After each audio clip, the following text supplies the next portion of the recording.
has become my Father. Jesus is my Savior. I am a child of God.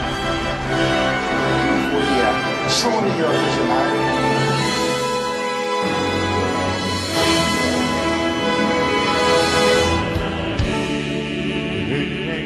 풍성한 하늘을 믿게 전한 사람 한 사람 언제나 오늘도 언제든지 감탄토록 해주시니 주여 성령의 은사를 오늘도 내리어 주소서 성령의 뜨거운 불길로서 오늘도 충만케 하소서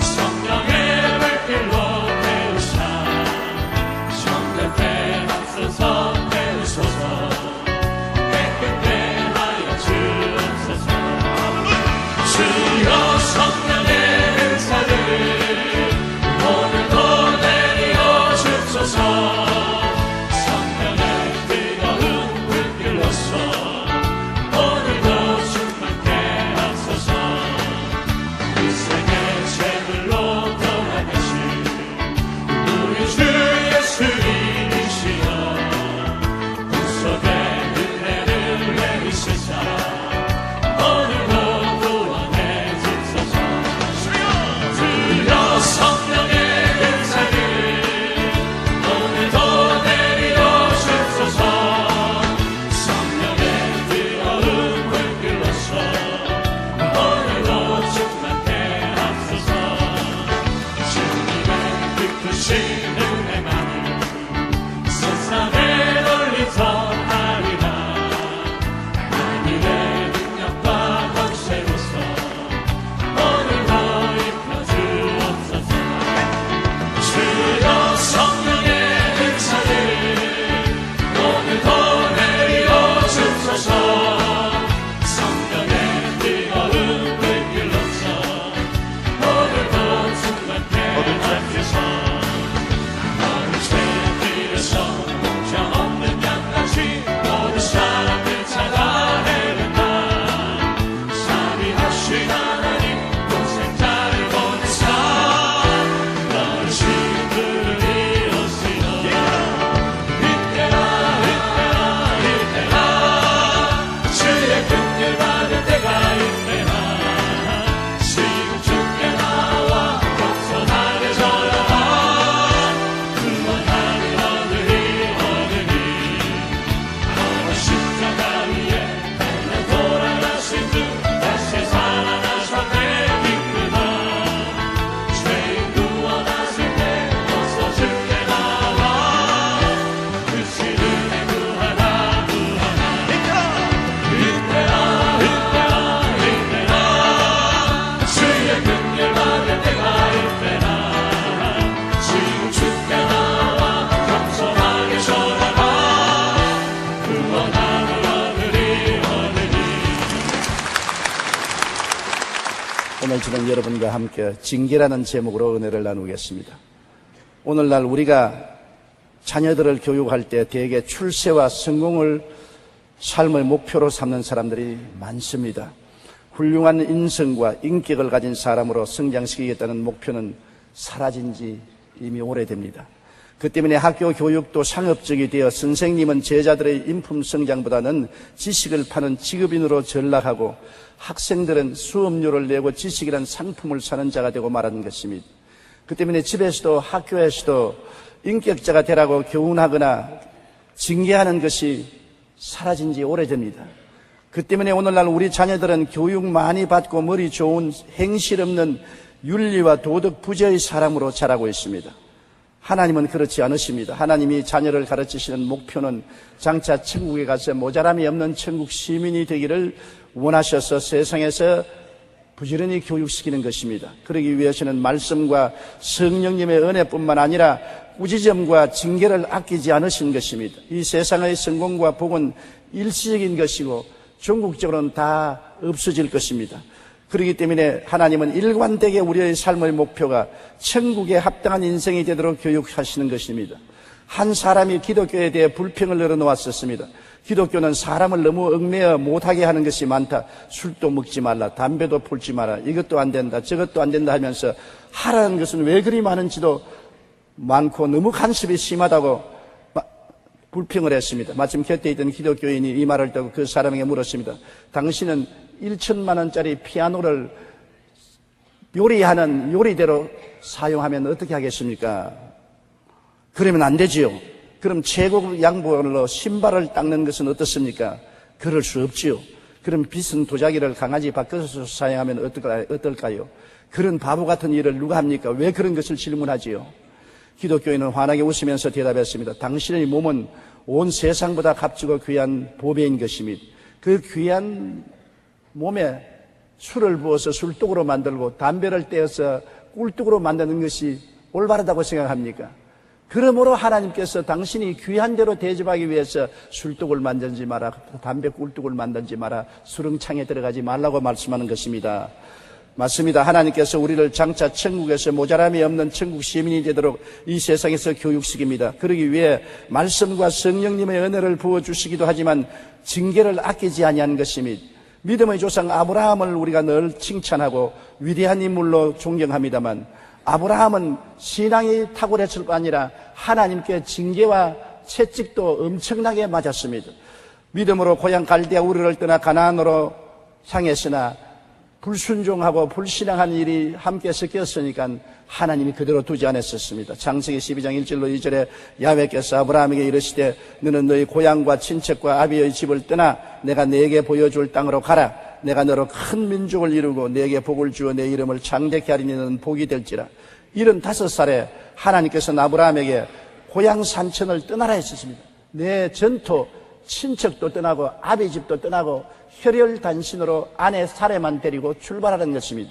그런데 그는 하란에서 모은 재산을 다 수레에 싣고 수많은 종들을 거느리고 아비 집인 조카를 거느리고 가나안 땅 향해서 출발했습니다. 나는 당당하게 하나님이 떠나라 해서 순종하고 떠났습니다. 말을 했지만은 그 순종은 불순한 순종이요 진실한 순종이 되지 못했던 것입니다. 그는 가나안 땅에서 모은 재산을 다 수레에 실었습니다. 종들도 다 거느렸습니다. 조카도 데렸었습니다. 땅도 버리지 않고 전토도 버리지 않고 친척도 아베직도 버리지 않고 다 가지고 떠났습니다. 그가 가나안 땅에 들어오자 하나님께서 엄청난 기근을 가나안 땅에 두었습니다. 운물이 다 마르고 풀이 다 마르고 데리고 온 짐승들은 다 배고파 굶어 죽고 종들은 뿔뿔이 헤어지고 친척들도 다 떠나갔습니다. 나중에 가나안 땅에 와서 결국 빈손이 되었습니다. 하나님, 저로 가나안 땅에 가면 큰 민족을 이루고 창대케 하겠다 하셨는데 이럴 수가 있습니까? 어떻게 나를 쳐서 빈손 들게 만듭니까? 원망과 탄식이 그 마음속에 가득했습니다. 그래서 그는 살기 위해서 아내를 데리고 조카와 함께 애굽으로 내려간 것입니다. 창세기 12장 10절에 그 땅에 기근이 들었으므로 아브라함이 애굽에 거류하려고 거리로 내려갔으니 이는 그 땅에 기근이 심하였더라. 오히려 기근을 당했으면 회개하고 통회하고 자복하고 하나님 앞에 무릎을 꿇고 그 자리에 기다렸으면 될 것인데 하나님은 가나안 땅으로 가라고 했지 애굽으로 가라고 하지 않았었습니다. 그러나 그는 가나안 땅에서 하나님에 대한 신앙도 잃어버리고 순종도 포기하고 자기 살 길을 인간의 수단과 방법으로 애굽을 택해서 애굽으로 내려간 것입니다. 그 결과 어떻게 되었습니까? 아내가 이쁜 연고로 애굽에 가서 바로 왕의 눈에 들었으므로 아내도 빼앗기고 처참한 생활을 했습니다. 아내를 빼앗기고 그 덕분에 많은 물질을 얻어서 살았지만은 비참하기 말로 다 할 수 없었습니다. 거기에서 아브라함은 크게 회개하고 통회하고 자복했습니다. 정말 깨어졌습니다. 그 결과 하나님께서 그 기도를 들으시고 아내를 돌려주시고 많은 금은 보화를 주시고 짐승을 보상으로 받아서 가나안 땅으로 돌아왔습니다. 그가 가나안 땅으로 들어오고 난 다음에는 그의 인생이 변화되었었습니다. 그는 완전히 하나님 중심으로 살기로 결정한 것입니다. 다시 가나안 땅으로 돌아온 이후에 그는 조카 롯과 땅 분쟁에서 인간적인 탐욕을 벌인 것을 볼 수 있습니다. 조카 롯도 많은 짐승을 거느리고 자기도 짐승을 거느리니 좁은 땅에 우물과 들풀로 말미암아 싸움이 붙었습니다. 목장들의 싸움이 삼촌과 조카 간의 싸움이 된 것입니다. 그때 아브라함은 모든 것을 하나님께 의지하고 자기 중심으로 생각하지 않았습니다. 창세기 13장 8절로 9절에 아브라함이 롯에게 이르되 우리는 한 친족이라 나나 너나 내 목자나 내 목자나 서로 다투게 하지 말자. 내 앞에 온 땅이 있지 아니하냐. 나를 떠나가라. 내가 좌하면 나는 우하고 내가 우하면 나는 좌하리라. 당연히 삼촌으로서 내가 좋은 땅을 차지할 테니 그 다음 너가 차지하라고 말할 수 있는데도 불구하고 나는 네가 좌하면 내가 우하고 네가 우하면 내가 좌할 테니 네가 먼저 선택하라. 하나님께서 내 친척을 떠나라 했는데 이제야 너와 나와 결별하는 것이 하나님의 뜻이다. 그래서 조카가 요단떨에 물이 넉넉하고 풀이 많은 것을 보고 그리로 택해서 떠나서 비로소 하나님께 온전히 순종하게 했습니다. 내 전토 친척 아비 집을 완전히 떠나서 완전히 순종할 때까지 그는 가나안의 기근과 애굽에서 아내를 잃어버리고 당한 수모의 징계를 받고 난 다음에야 변화받은 것입니다.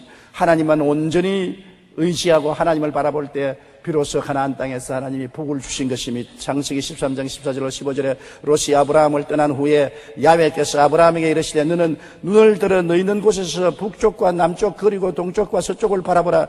보이는 땅을 내와 너의 자손에게 주리니 영원히 이르리라. 넘치는 하나님의 은총과 복을 받는 것입니다. 우리가 온전히 하나님께 순종할 때 하나님이 복을 주시지, 완전한 순종을 하지 못하고 세상과 섞여서 있을 때는 주님께서 징계를 내리시고 우리를 변화시키기를 원하시는 것입니다. 우리의 조선 백자나 고려 청자를 만드는 장인들도 일반인들이 보기에는 아름다우나 그들의 눈에 조그마한 흠이 보이면 도자기를 가차없이 내려쳐 부셨다고 합니다. 이런 장인 정신은 작은 흠집이라도 결코 용납하지 않고 최상의 것을 만들기 위한 것입니다. 믿음의 조상 아브라함은 하나님의 말씀에 순종하여 갈대아 우르를 떠났지만 기근이 들자 자신의 생각대로 애굽으로 내려갔습니다.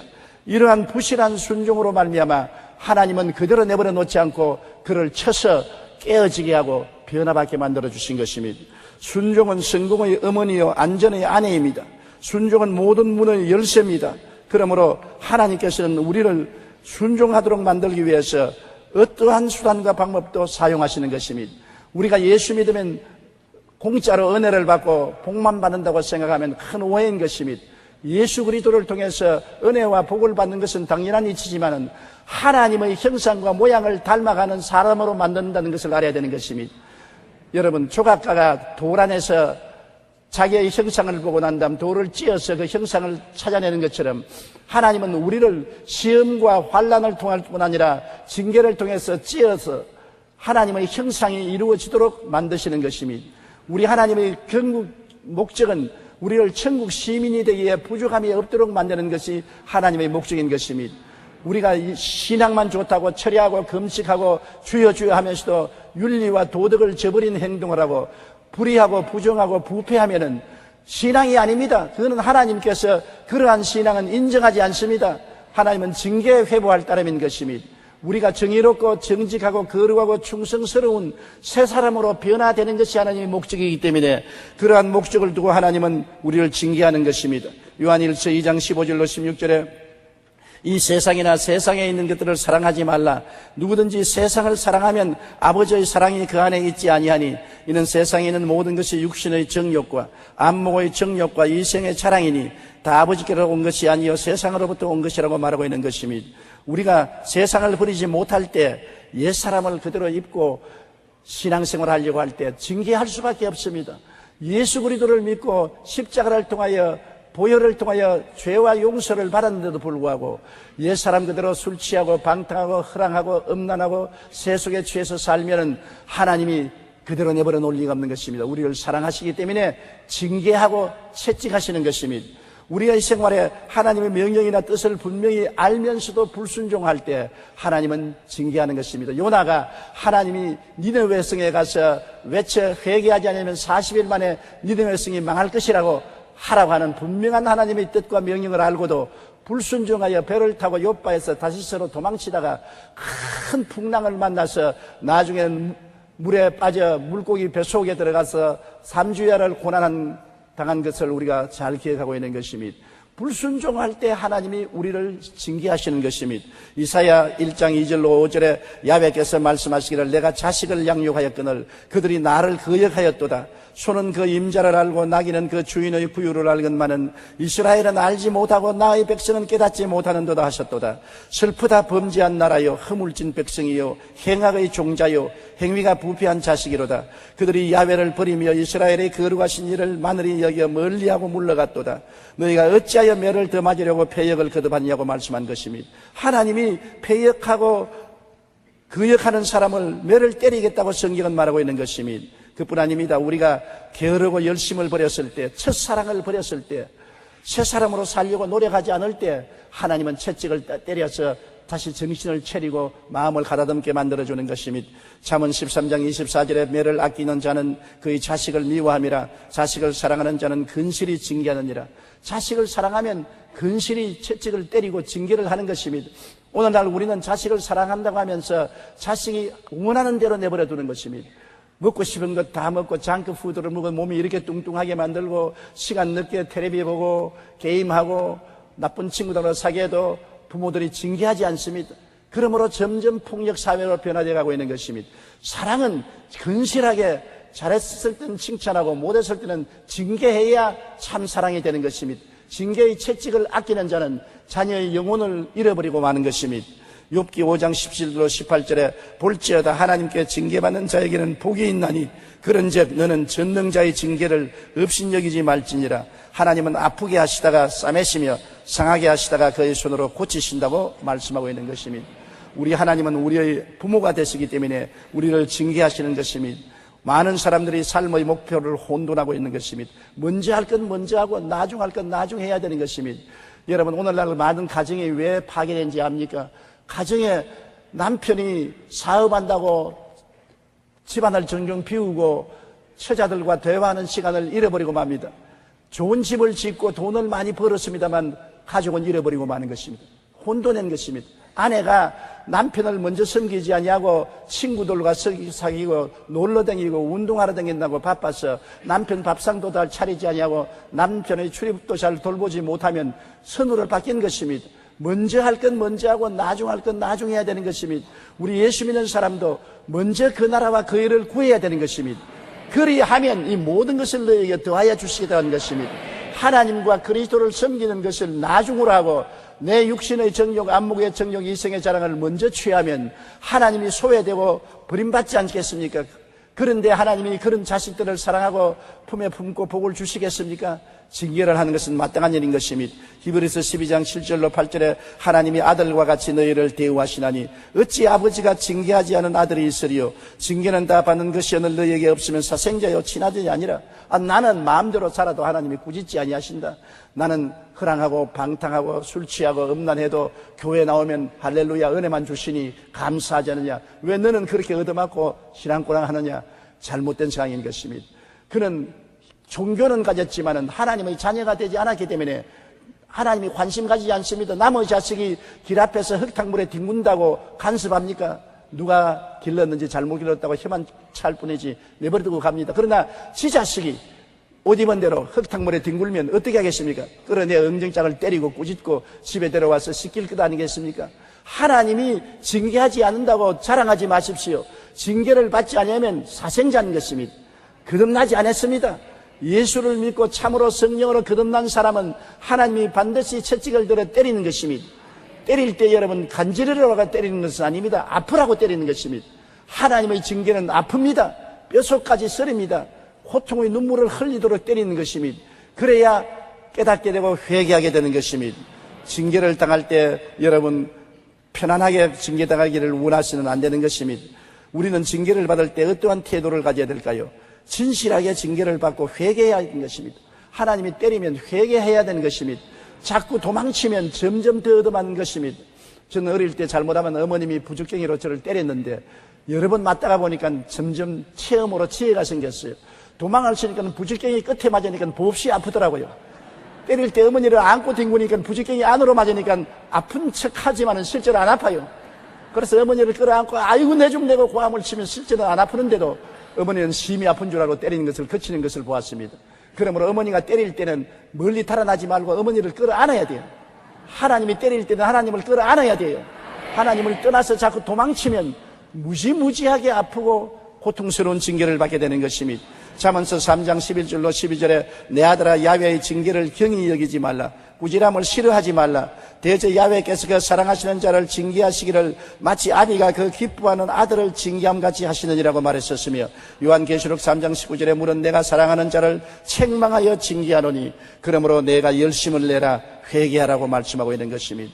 그렇기 때문에 괴로움을 당할 때 낙심하지 마십시오. 부모가 꾸짖으면 낙심해서 집안에 들어앉아 밥도 먹지 않고 문을 채워놓고 울기만 하고 있으면 징계의 목적이 달성하지 않지 않습니까? 징계하면 깨어지고 회개하고 털털 털어보고 일어나서 방실방실하여 긍정적으로 징계를 받아들이고 변화받아야 되는 것입니다. 부정적인 태도로 원망과 불평을 하면 징계가 소용이 없지 않습니까? 징계를 받고 난 다음에는 하나님께 감사 찬송을 해야 되는 것입니다. 히브리서 12장 5절로 6절에 내 아들아 주의 징계하심을 경히 여기지 말며 그에게 꾸지람을 받을 때 낙심하지 말라. 주께서 그 사랑하시는 자를 징계하시고 그 받아들이시는 아들마다 채찍질하심이라. 징계를 받거들랑 하나님이 사랑해 주시는 것을 알고 감사해야 되는 것입니다. 눈물을 흘리면서도 하나님 나를 변화시키는 것을 감사합니다. 잘못된 길을 걸어가는 나를 바로잡아 주시니 감사합니다. 징계해 주시는 하나님께 영광을 돌리고 오히려 감사해야지 낙심하면 안 되는 것입니다. 더욱 하나님을 공경해야 될 것입니다. 징계받기 전보다 더 하나님을 두려워하고 공경하고 사랑해야 될 것입니다. 하나님이 나를 사랑함으로 징계하시니 감사하다고 생각해야 되는 것입니다. 부모가 자식을 때리고 난 다음에 방에 와서 우는 부모들이 많습니다. 사랑하는 자식을 때리는 것이 부모의 마음에 좋을 리가 없는 것입니다. 채찍을 많이 때려놓고 난 다음에 방에 와서 부모님이 울고 그 다음 세수하고 손수건으로 닦고 밖으로 나옵니다. 왜냐하면 자식을 때린 만큼 부모의 마음도 아픈 것입니다. 하나님이 여러분을 때리고 기뻐하신 줄 압니까? 여러분을 때린 만큼 하나님 마음이 고통스럽습니다. 하나님이 괴롭습니다. 징계를 때릴 때 여러분만 괴로운 것이 아니라 하나님 자신이 괴롭다는 것을 여러분 알아야 되는 것입니다. 우리 하나님을 괴롭게 한 죄를 회개하고 더욱 하나님을 경외하고 공경해야 되는 것입니다. 히브리서 12장 9절로 10절에 또 우리 육신의 아버지가 우리를 징계하여도 공경하였거든 하물며 모든 영의 아버지께 더욱 복종하며 살려 하지 않겠느냐. 그들은 잠시 자기의 뜻대로 우리를 징계하였거니와 오직 하나님은 우리의 유익을 위하여 그의 거룩하심에 참여하게 하심이라. 거룩하심에 참여하는 것은 천당에 올라가도록 하기 위해서 그렇게 한다는 것입니다. 이 땅에서 영혼을 잃어버릴까 싶어서 천당에 올라가도록 하기 위해서 징계하시는 것입니다. 하나님이 우리에게 지위나 명예나 권세나 돈이나 부귀나 영화를 주시더라도 굉장히 조심스러워 하시는 것입니다. 왜냐하면 사람이 등 따쓰고 배부르면 게을러지고 신앙을 잃어버리고 세속화되기가 쉽기 때문에 하나님은 항상 축복을 주시면서 채찍을 손에 들고 계신 것입니다. 그래야 사람들이 잘못된 길로 가다가 돌이켜 하나님 중심으로 돌아오게 되고 하나님을 불순종하다가 공경하게 되기 때문인 것입니다. 우리는 징계받았을 때 우리는 잘못된 생활 습관을 고치고 변화받아야 되는 것입니다. 이대로 그 생활 그대로 있으면 안 됩니다. 나는 어떤 사람이 간증하기를 자기가 거의 병들어 죽게 되었다가 하나님의 은총으로 살아났는데 살아나고 난 다음에도 옛날과 여전히 술망탱이가 되어 있다는 것입니다. 그래도 지금은 아직 안 때린다. 내가 말하기를 안 때리면 이제 앞으로는 죽도록 만들 것이다. 과거에 술망탱이가 되어서 가정을 돌보지 아니하고 생활을 절대 없이 살다가 하나님께 맞았는데 부르짖고 기도하여 고침받았으면 생활에 변화가 와야지요. 또다시 술을 먹고 정신없이 생활하면 하나님이 그 다음에는 영혼을 데려가실 수가 있는 것입니다. 잘못된 생활 습관을 고쳐야 되는 것입니다. 잠언서 20장 30절에 상하게 때리는 것이 악을 없이 하나니 매는 사람 속에 깊이 들어가느니라. 상하게 때리는 것은 악을 없애기 위해서 때리는 것이기 때문에 악을 내가 제거해야 되는 것입니다. 얻어맞고도 악을 제거하지 아니하면 징계는 점점 심해지는 것입니다. 우리는 하나님의 징계를 받고 난 다음에는 정의롭고 진실하고 거룩하고 충성스럽고 탐욕을 버리고 깨어지고 겸손한 사람이 되어야 되는 것입니다. 에베소서 4장 23절로 24절에 오직 너희 심령이 새롭게 되어 하나님을 따라 의와 진리의 거룩함으로 지으심을 얻은 새 사람을 입어라. 징계는 우리를 새 사람이 되게 하도록 만들기 위해서 그렇게 하는 것입니다. 황골 탈퇴하여 완전히 생각도 행동도 달라져야 되는 것입니다. 어떠한 사람은 사업을 잃어버리고 돈을 다 잃어버리고 가족도 다 잃어버리고 빈손 들고 낭패가 되었으나 깨어지지 아니하고 회개하지 아니하고 하나님을 원망하는 사람들을 보았었습니다. 그런 사람은 다시 변화될 기회를 잃어버린 것입니다. 우리는 인생을 살면서 우리의 삶의 목표를 분명히 하고 살아야 되는 것입니다. 예수 믿는 사람 세상을 떠나라는 말은 안 했습니다. 세상과 같이 모든 사람들과 더불어 열심히 경쟁하고 일하고 살아나가야 되는 것입니다. 또한 세상에서 예수 믿는 사람은 하나님이 머리가 되고 꼴이 되지 않고 위에 있고 아래 내려가지 않고 남에게 구워줄지라도 꾸지 않기를 원하시는 것입니다. 왜냐하면 예수 믿는 사람이 남에게 얻어먹는 것보다 주어야 전도가 되지, 예수 믿는 사람이 남에게 얻어먹으면 전도가 되지 아니할 것입니다. 여러분, 예수 믿는 사람이 지위가 높아져서 낮은 사람을 잘 돌보고 훈계하면 그 훈계를 들을 것인데, 거지가 여러분에게서 훈계하면 웃기는 소리 하지 마라, 네 팔자나 고치라고 말할 것입니다. 높은 사람이 와서 우리 발을 씻으면 우리가 감동을 하는데, 거지가 와서 발을 씻어주겠다면 거부하고 감동하지 않습니다. 예수 믿는 사람이 높은 사람이 되어서 이웃 사람을 돌봐주면 감화와 감동을 줄 수가 있고 그리스도의 복음이 전파될 수 있습니다. 예수 믿는 사람이 잘 살아서 남을 도와주고 남에게 은혜를 끼치면서 복음을 전해야지, 남에게 도움을 받고 손을 내밀고 구걸하면서 전도해서는 소용이 없습니다. 거지가 각설이 춤을 추면서 예수 믿으라 하면 믿을 사람이 있겠습니까? 작년에 왔던 각설이 올해도 안 죽고 왔네 하고 징계하면서 예수 믿으시오 하면 사람들이 뭐라고 할 것입니까? 미쳤다고 할 것이 아니겠습니까? 여러분, 그러므로 우리는 주님 안에서 축복받기를 하나님이 원하시는 것입니다. 그러나 축복을 받되 삶의 목표를 바꾸지 말라는 것입니다. 하나님 나라와 그 의를 먼저 구하는 목표를 분명히 하고 이 땅에서 축복을 누리라는 것입니다. 그 나라와 그 의를 먼저 구할 때 하나님 모든 것을 더하여 주시지요. 모든 것을 더하는 것에 목표를 두고 하나님을 섬기는 것을 차후로 이루면 안 되는 것입니다. 목표를 분명히 한 인생을 살아야 되는 것입니다. 히브리서 12장 11절로 13절에 무릇 징계가 당시에는 즐거워 보이지 않고 슬퍼 보이나 후에 그로 말미암아 연단받은 자들은 의와 평강의 열매를 맺느니라. 여러분, 징계를 잘 받으면 마음이 편안해지고 의로운 열매를 맺게 되는 것입니다. 그러므로 피곤한 손과 연약한 무릎을 일으켜 세우고 너희 발을 위하여 곧은 길을 만들어 저는 다리로 하여금 어그러지지 않고 고침을 받게 하라. 삶의 목표를 분명하고 변화를 받으라는 것입니다. 여러분, 인생을 어찌 살 건지 꿈과 희망을 갖고 삶의 목표를 분명히 하는 사람이 발전하지, 삶의 희망도 목표도 없이 그냥 뜨돌이 인생을 사는 사람은 결코 성공하지 못합니다. 그 나라와 그 일을 먼저 구하며 하나님 앞에서 주어진 인생의 분명한 목표와 꿈을 가지고 살아야 되는 것입니다. 목표와 꿈이 없는 사람은 이 세상에서 늘 불평 원망만 하는 뜨돌이 인생이 되고 마는 것입니다. 징계는 슬프고 괴로운 체험입니다. 매를 즐거워할 사람은 없습니다. 그러나 징계는 우리를 자라게 하고 변화받게 하는 것입니다. 징계를 잘 받아들이고 나면 더 정의롭고 마음에 깊은 평안을 갖게 되고 하나님과 더 친밀한 사이가 되고 하나님의 거룩함에 참여할 수 있게 되는 놀라운 은총을 입게 되는 것입니다. 세상에서 가장 아름다운 향수는 발칸 산맥의 장미에서 나오는 향수라고 합니다.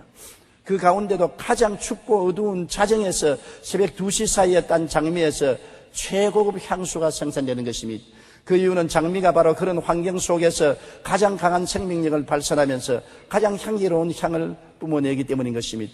징계는 슬프고 괴로운 체험입니다. 그러나 징계를 잘 받아들이고 나면 우리는 하나님과 친밀한 사이가 되고 하나님의 거룩함에 참여하게 되고 아름다운 하늘나라 시민이 될 수가 있는 것입니다. 그러므로 우리 인생에 징계가 없다고 자랑하지 마십시오. 크고 적은 징계가 오거든 항상 감사하고 깨어지고 회개하고 변화를 받아 하나님이 기뻐하시고 선하신 일을 따라 사는 여러분 되시기를 주님 이름으로 축원합니다.